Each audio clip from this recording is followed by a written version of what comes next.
नमस्कार, आदाब, सत श्री अकाल और अस्सलाम वालेकुम। मैं मोहम्मद अहमद काज़मी लेकर आया हूँ आपका पसंदीदा कार्यक्रम आपके रूबरू।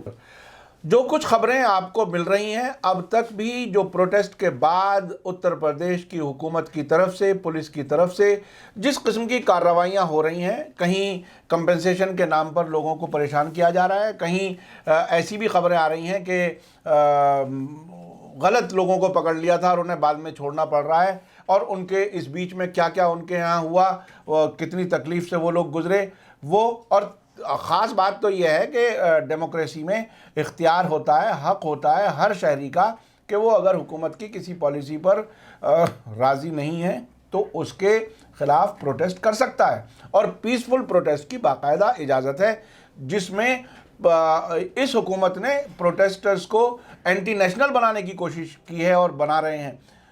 ऐसी सूरत में जो कुछ उत्तर प्रदेश से खबरें आ रही हैं, उस सिलसिले में मेरे साथ मौजूद हैं वदूद साजिद साहब, जो सीनियर जर्नलिस्ट हैं और ख़बरों पर नज़र रखे हुए हैं। ख़ुद मेरा भी और आपका भी, दोनों का उत्तर प्रदेश से ताल्लुक़ है, इसलिए बहुत सी खबरें आ रही हैं हमारे पास ज़ाती तौर पर भी। वदूद साजिद साहब, आपका वेलकम है मीडिया स्टार वर्ल्ड में। आप बताइए कि क्या सूरत है अभी उत्तर प्रदेश की। जिस किस्म की खबरें आ रही हैं वो बहुत ही तशवीशनाक, फ़िक्रमंद होने की बात है। उसमें आपको क्या लगता है, क्या है सूरत? देखिए, यूपी के वज़ीर आला योगी आदित्यनाथ ने जो जुमला इस्तेमाल किया था कि बदला लेंगे, जी जी, उसके बाद मैं समझ गया था कि हालात मुसलसल ख़राबी की तरफ जाएंगे। जी। पुलिस को, इंटेलिजेंस एजेंसीज़ को, इन्फोर्समेंट एजेंसीज़ को एक वाज़ेह इशारा था जी जी कि तुम्हें खुली छूट है, जो चाहे करो जी। और पीसफुल प्रोटेस्टर्स को, यानी पुरअमन मुजाहिरीन को एक नया नाम दिया गया, उपद्रवी, दंगाई, बलवाई। हाँ। नहीं सब वो पत्थरबाज तक भी कहने लगे, जो टर्मिनोलॉजी जो कश्मीर में जी। तो अब आप देखिए कि जब जहनियत इस तरह की हो तो फिर कानून नाफिज करने वाली एजेंसियां किस तरह काम करेंगी। आज दो खबरें बहुत अहम हैं। इंडियन एक्सप्रेस की रिपोर्ट है बहुत तफसील से, तो मैं इंडियन एक्सप्रेस की भी मदद लूँगा दौरान गुफ्तगू। हाँ। संभल से शुरू करते हैं। संभल यूपी का, मगरबी यूपी का एक इलाका है, वहाँ बहुत ही ख़तरनाक किस्म की कार्रवाई पुलिस ने की थी। तो अब आप देखिए, जो पुलिस ने राइटिंग FIR की है, यानी कि फसाद, नाम निहाद फसादियों के ख़िलाफ़, हाँ, यानी मुजाहिरीन के ख़िलाफ़, हाँ, वो बहुत डिटेल्ड है। उसमें एक टाइमलाइन दी गई है, यानी इतने बजकर इतने मिनट पर यह हुआ। बहुत ही बारीकी से तफसीलात दी गई हैं, ताकि जब अदालत के सामने चीज़ जाए तो अदालत बादी नज़र में, प्राइमा फेशाई में, यानी पहली नज़र में ये समझ ले कि ये साहब बिल्कुल सही है। हाँ। और वाकई पुलिस ने इन्वेस्टिगेशन में बड़ी मेहनत की है। जी, जी, जी। और वाकई पुलिस पर बड़ा जुल्म हुआ है, और वाकई दंगाई, बलवाई, ये सब जो हैं ये इस लायक हैं कि इन्हें फ़ौरन पकड़ के इन्हें तो जेल और सज़ा हो जानी चाहिए। जी। तो टाइमलाइन दी गई है, और उसके साथ ही पुलिस को क्लीन चिट दे दी गई है। यानी इतना बड़ा नुकसान हुआ, सब लोगों ने देखा, वीडियोस आई, लाठियां बरसाते हुए देखा, बुज़ुर्गों पर, बच्चों पर, औरतों पर, घरों में घुसकर, और खड़ी हुई गाड़ियों जिन्होंने कोई नुकसान नहीं पहुंचाया था, उन पर पुलिस के लाठी डंडे ये सब पड़ते हुए सबने देखे। सारी विजुअल्स हमारे सामने हैं। उसके बावजूद पुलिस ने अपने आप को ही क्लीन चिट भी दे दी, अदालत का इंतज़ार किए बगैर। अब आइए, संभल में दो लोग जाँ बहक हुए थे। उनमें से एक का नाम है मोहम्मद शहरोज़, 23 साल का बच्चा, नमाज पढ़ के आया था और महज जहाँ बहक यानी मर गए थे, यानी मर गया। हाँ, जो उर्दू का ज़रा देखने चला गया क्या हुआ, और उसको पुलिस ने कहीं और ले जाकर गोली मारी। ये उनके माँ बाप का इल्ज़ाम है। वो तकरीबन एनकाउंटर जैसे करते हैं। एनकाउंटर जैसे। अब आप देखिए उसमें क्या किया। उसकी जो FIR की, इंडियन एक्सप्रेस की रिपोर्ट है कि बहुत बोदी किस्म की, उसमें कोई गवाह नहीं, कोई विटनेस नहीं, कोई अक्यूज़ नहीं, यानी आरोपी कौन है, किसने गोली चलाई, हाँ, किसकी गोली से मरा, हाँ, पुलिस ने, ये तो खैर पुलिस कहाँ लिखती, हाँ, कि वो हमारी गोली से मरा, जी जी, लेकिन किसकी गोली से मरा ये भी पुलिस ने नहीं लिखा। जी जी। कौन गवाह है कि किसी ने उसको गोली लगते हुए देखा या नहीं देखा, मरते हुए देखा नहीं देखा, कुछ नहीं, कोई गवाह नहीं। यहाँ तक के हॉस्पिटल का कोई रिकॉर्ड नहीं। यानी रिपोर्ट को इतनी बददिली से लिखा गया कि उसमें कोई और अदालत में कोई काम ना हो पाए मारने वालों के खिलाफ। और मरने वाले की फैमिली को अब तक पोस्टमार्टम की रिपोर्ट नहीं दी गई। जी। ये 20 दिसंबर का वाकया है। आज हम 3 जनवरी में बात कर रहे हैं। बिल्कुल बिल्कुल 13 दिन हो गए, 13-14 दिन हो गए हैं और अभी तक फैमिली को पोस्टमार्टम की रिपोर्ट नहीं मिली है। और ये पोस्टमार्टम की रिपोर्ट एफआईआर में भी नहीं लगाई गई है। हाँ, तो वो पूरी बचाने की क्यों कोशिश। हाँ। कि डॉक्टरों ने ये कहा कि भाई इसको पुलिस की गोली लगी है और ये हमारे पास एक हॉस्पिटल में गया था तो वहाँ ज़ख्मी हालत में था। हाँ। और वहाँ उस हॉस्पिटल में ऐसा कोई इंतज़ाम नहीं था कि उसकी गोली निकाली जा सकती। पुलिस उसको ले ही क्यों गई ऐसे हॉस्पिटल में? हाँ। क्या यही इंतज़ार था कि ये मर जाए? अब वक्त गुजारने के लिए भी हो सकता है। फिर उन्होंने जब कहा कि भाई इसको बड़े हॉस्पिटल ले जाओ तो दूसरे हॉस्पिटल ले जाया गया, तो वहाँ उन्होंने ये कहा कि भाई हमारे पास तो ये मरा हुआ लाया गया था। तो अब ऐसी सूरत, यानी इस कदर बेदिली के साथ जो मुजाहिरीन में से जो मरने वाले हैं उनके ताल्लुक से तो ये हाल है। और पुलिस अपने ताल्लुक से एक एक चीज़ एक एक मिनट की तफसील लिख रही है। तो अंदाज़ा लगाइए कि अब यूपी में क्या होने जा रहा है। सब उसके अलावा मुजफ्फरनगर में जो एक मदरसा है हौज़ा इल्मिया इमाम हुसैन के नाम से, उसके अंदर लोग बैठे हुए हैं, लाइब्रेरी में पढ़ रहे हैं, बिल्कुल जैसे जामिया में हुआ इस तरह से वहाँ अंदर घुस करके कितने बच्चों को मारपीट। और ख़ुद मौलाना असद रज़ा जो 65 साल की उम्र है और उनको प्रेसिडेंट का अवार्ड मिला है, पूरे मतलब मुल्क में उनकी शनाख्त एक बहुत ही सुलझे हुए इंसान की है, उनके साथ वो अब पुलिस क्या उसे ऐसी छूट मिल गई कि जो अपने घर में बैठा उसे भी मारेंगे? सड़क पे तो नहीं थे, प्रोटेस्ट में नहीं थे। तो ये अजीब जंगल राज जैसी हालत है। जब मैं जंगल राज कह रहा हूँ तो वो हकीकतन बिल्कुल ऐसा ही है।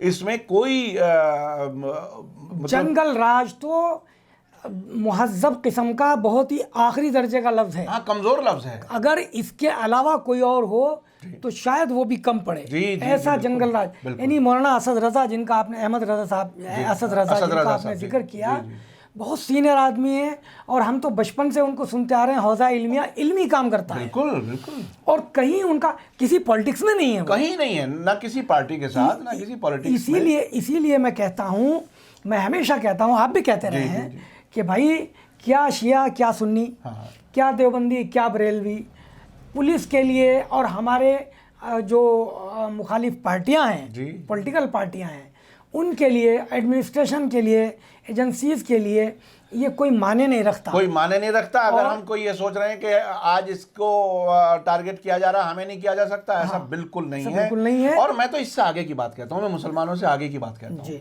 इंसानों के बीच में इत्तेहाद होना चाहिए। हिंदू भी हमारे कोई पराये नहीं है। हिंदू, मुसलमान, सिख, ईसाई सब इंसान हैं, सबके एक से जज्बात हैं और सबके सब सिक्योर सेफ रहना चाहते हैं अपने बच्चों। साहब, आपने हिंदू की बात की तो ये जो प्रोटेस्ट हो रहे हैं पूरे हिंदुस्तान में, इसमें पूरे हिंदुस्तान में इसमें मुसलमानों से ज्यादा तादाद हिंदू भाइयों की है। नंबर एक। नंबर 2, जुल्म सहने में वो भी बेचारे पीछे नहीं है। लखनऊ में एक जोड़ा गिरफ्तार किया, 6 महीने की बच्ची अपनी माँ के बगैर तड़पी जा रही है, लेकिन 13 दिनों के बाद महज उसकी माँ को ज़मानत मिली है। और मुझे बहुत अफसोस है। देखिए, मैं जो इंसाफ गाहों में, अदालतों में बैठे हैं जज हजरात, वो भी इंसान हैं, लेकिन हमारी आखिरी उम्मीद है वो। जी बिल्कुल, दुनियावी एतबार से नहीं, उसके अलावा कहाँ जाएंगे? हम आपके पास इंसाफ मांगने आते हैं, लेकिन आपका क्या रवैया है? सुप्रीम कोर्ट के पास जामिया के इतने बड़े तशद्दुद, यानी पुलिस की बर्बरता, जो पीसफुल प्रोटेस्टर्स थे, स्टूडेंट्स, उनके खिलाफ, पुलिस की बर्बरता के खिलाफ सुप्रीम कोर्ट में गए, इंसाफ मांगने, हाथ जोड़ के मांगा कि माय लॉर्ड सुन लीजिए हमारी बात। आपने 2 दिन तो वैसे ही टला दिया और उसके बाद जब सुना तो कहा 22 जनवरी को सुनेंगे, या अभी नहीं सुनेगा। या आपने ये कहा कि पहले जो है तशद्दुद रुके। सवाल यह है कि तशद्दुद कौन कर रहा था? हम आपके पास दरख्वास्त लेके गए थे, गुहार लेके गए थे कि हुजूर पुलिस तशद्दुद कर रही है। बिल्कुल। तो क्या आपके और में ऐसी वीडियोस थी, सबूत थे, सबूत थे, बाकायदा। आपने सबूत तक देखना गवारा नहीं किया। लेकिन मगरबी बंगाल में एक म्यूनिसिपल कॉरपोरेशन के चेयरमैन के खिलाफ, जो जहां बीजेपी की का इस वक्त वो है, म्यूनिसिपल कॉरपोरेशन में बीजेपी की अक्सरियत है, नो कॉन्फिडेंस मोशन आया और चेयरमैन हार गया। छोटा सा म्यूनिसिपल कॉरपोरेशन, और वो कहाँ गया? High court. हाई कोर्ट फ़ौरन, हाई कोर्ट के जज हजरात फ़ौरन उसकी बात सुनते हैं और वेस्ट बंगाल गवर्नमेंट को हुक्म देते हैं कि नोटिस जारी करते हैं कि हम सुनवाई करेंगे, और वो जो नो कॉन्फिडेंस मोशन था उसको कहते हैं नल एंड वॉइड, और ये भी कहते हैं कि ये मीटिंग गैर कानूनी थी। आपने अभी यानी बिल्कुल एक खास पार्टी की मदद करने के लिए आपने अभी तफसील से सुना नहीं। आपने खुद कहा कि अभी हम तफसील से सुनेंगे, नोटिस आपने इशू किए हैं। देखिए, हमारे दर्शक बहुत से मुल्कों में बैठे हैं, फरीक मुखालिफ की बहुत से मुल्कों में बैठे हैं, और मुल्क के अंदर जो कुछ हालात हो रहे हैं उस पर उन्हें बड़ी तशवीश है। अक्सर हमारे पास मैसेज आते हैं, और जिस किस्म के हालात से मुल्क गुजर रहा है, वो पूरी दुनिया में जहाँ जहाँ भी हिंदुस्तानी हैं और एशियंस हैं, वो सब बहुत ही कंसर्न के साथ देख रहे हैं। ये बहुत ही तकलीफ़ की हालत में, देखिए, जब कभी कोर्ट के बारे में कोई कमेंट किया जाता है, मैं समझता हूँ वो बिल्कुल बहुत सोच समझ के, बहुत सब्र के बाद किया जाता है। जी। जो बातें आप कह रहे हैं, नहीं तो आमतौर पर कंटेम्प्ट ऑफ कोर्ट के नाम से या तो डर जाते हैं, या डरा दिया जाता है, या एहतियात करते हैं, या एहतराम करते हैं। लेकिन उस सबसे आगे बढ़ चुकी है हालत। अब ये बात कहनी पड़ रही है। हम आज भी कोर्ट का एहतराम करते हैं, लेकिन अब एहतियात का वक्त ख़त्म हुआ। बहुत तकलीफ है। और फिर हम तो जज हजरात से ही कह रहे हैं कि हुजूर, हम आपके पास नहीं आएंगे तो कहाँ जाएंगे? बिल्कुल। आपने अभी डिटेल से सुना नहीं, आपने अभी सियासी लोगों का हाल तो हम देख चुके, और पुलिस का भी हाल देख चुके। मॉब लिंचिंग जिसकी हो रही है, उसी के फैमिली के खिलाफ मुकदमे, और ये अखलाक वाला जो दादरी वाला केस था, उसकी फैमिली के लोगों के खिलाफ मुकदमे। जिन्होंने मारा था उन्हें सरकारी नौकरी। जब इस हालत में सरकार रिएक्ट करेगी और उनकी हिम्मत अफजाई करेगी, जो ज्यादती करने वाले लोग हैं, जो जिंदा लोगों को मारने वाले लोग हैं, तो आखिर अदालतों में ही तो आएंगे लोग। मैं आज ही एक रिपोर्ट पढ़ रहा था कि यूपी में जो कुल मिलाकर यूँ तो 20 से ज़्यादा लोग मारे गए हैं, जो पीसफुल प्रोटेस्टर्स से, जैसा कि उनके घर वालों का दावा है। लेकिन उनमें से 17 लोगों के खिलाफ FIR हो गई है। ये कितने जुल्म की बात है कि किसी का फैमिली का आदमी भी चला जाए और फिर बाद में मुकदमेबाजी भी। और एक मज़े की बात आप सुनिए, पिछले दिनों मुजफ्फरनगर के SP सिटी साहब ने फरमाया था कि अगर ये मेरठ के, वो मुजफ्फरनगर के, मैं करेक्शन करता हूँ, मैंने गलत कह दिया था मेरठ। मेरठ के SP साहब का फ़ोन भी आया कि भाई हमारा नहीं था। मुजफ्फरनगर के SP साहब ने कहा कि भाई आप, अगर तुम्हें CAA पसंद नहीं है तो पाकिस्तान चले जाओ। आप देखिए कि SP सिटी की ज़बान ये होनी चाहिए।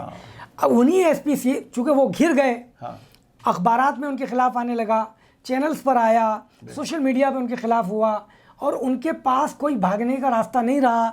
और जो हमारे मरकज़ी वज़ीर मुख्तार अब्बास नकवी हैं, जिनको मैं इंतहाई मजबूर किस्म का वज़ीर कहता हूँ, बिल्कुल, अगर उनकी ज़बान खुल गई तो इसका मतलब हालात कितने ख़राब हैं। बिल्कुल। उन तक ने ये कहा कि इस SP के ख़िलाफ़ कार्रवाई होनी चाहिए।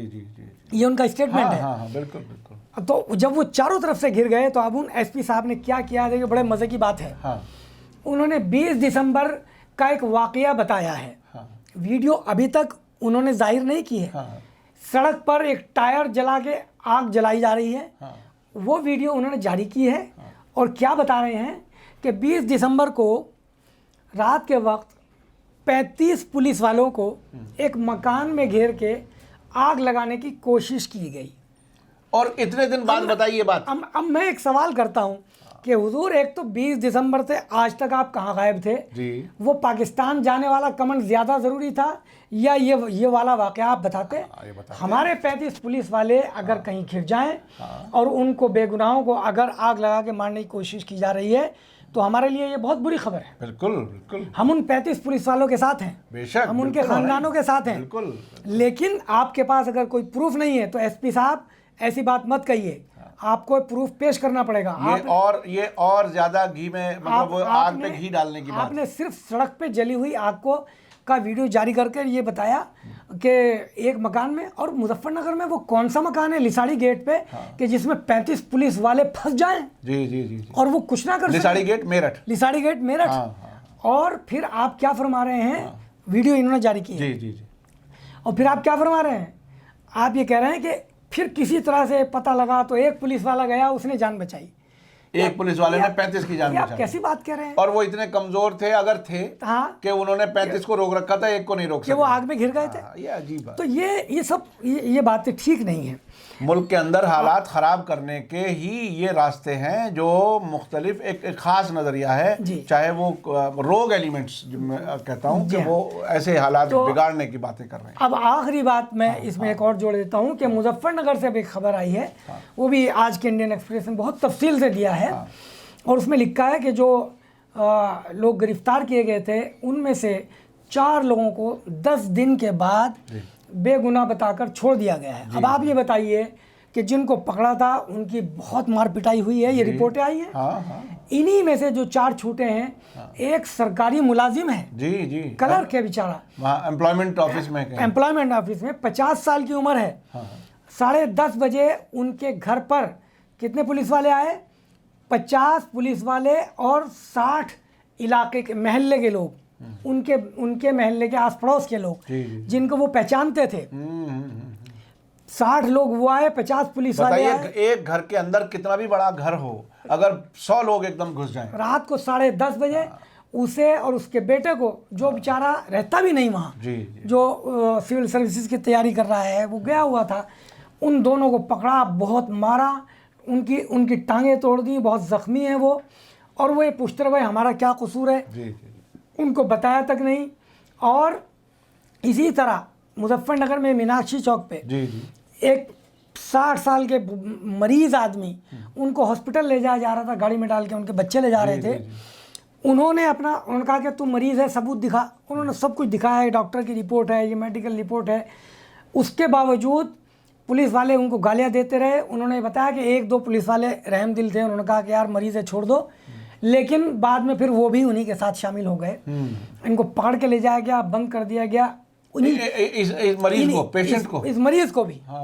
और उनके पूरे उन्हीं में जो 4 छूटे हैं, ये भी हैं जो उनके साथ थे, लेके जा रहे थे। आप ये बताइए कि ये क्या हो रहा है कि पुलिस अपने आप को क्लीन चिट दे रही है। मैं योगी आदित्यनाथ साहब से कहता हूँ, अपनी क्लीन चिट अपने पास रखो, जब चाहो दे लो एक दूसरे को। और मैं वज़ीर आज़म से भी कहता हूँ, मैं वज़ीर दाखिला से भी कहता हूँ। और अब तो हमारी उम्मीद का एक ही मरकज़ है, जहाँ से हमें बार बार रिफ्यूज़ल मिल जाता है, कहते हैं कि अभी मत आना, 20 दिन के बाद आना। जी। मैं सुप्रीम कोर्ट से बहुत अदब के साथ अर्ज़ करता हूँ कि हुजूर, अगर आप नहीं सुनेंगे तो बहुत देर हो जाएगी। जी। और आपने अगर 16 दिसंबर को ही सुन लिया होता, जामिया के तलबा पर जो पुलिस की बर्बरता हुई थी, तो शायद यूपी में और जहाँ जहाँ भी ये जुल्म ज़्यादती हो रही है, शायद रुक जाती, अगर आपने सख्ती से कोई स्ट्रक्चर पास कर दिया होता। जी। लेकिन आपने रिफ्यूज़ किया, और उसकी वजह से पूरे मुल्क में आज बेकसूर लोगों की खूब मरम्मत हो रही है, खूब ज़दोकोब किया जा रहा है, खूब पिटाई हो रही है।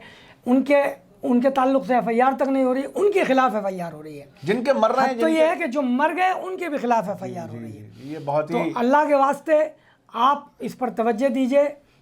जो छोटे छोटे मामला हैं, हाई कोर्ट और सुप्रीम कोर्ट उनको फ़ौरन सुन के रिलीफ देती है, लेकिन जो इतना बड़ा मामला है जिसकी वजह से पूरी दुनिया में आज हिंदुस्तान की बदनामी हो रही है, और दिल्ली में 16 मुल्कों के डिप्लोमेट्स ने of the record different journalist से बात की है और कहा है कि हमें बहुत तकलीफ़ है, और हुकूमत 370 पर, ट्रिपल तलाक पर तो हमें कॉन्फिडेंस में लेती है और बात करती है हमसे, लेकिन CAA पर बात नहीं करती, जो बहरहाल 3-4 गैर मुल्कों से भी जो डील करती है जो कानून। जी।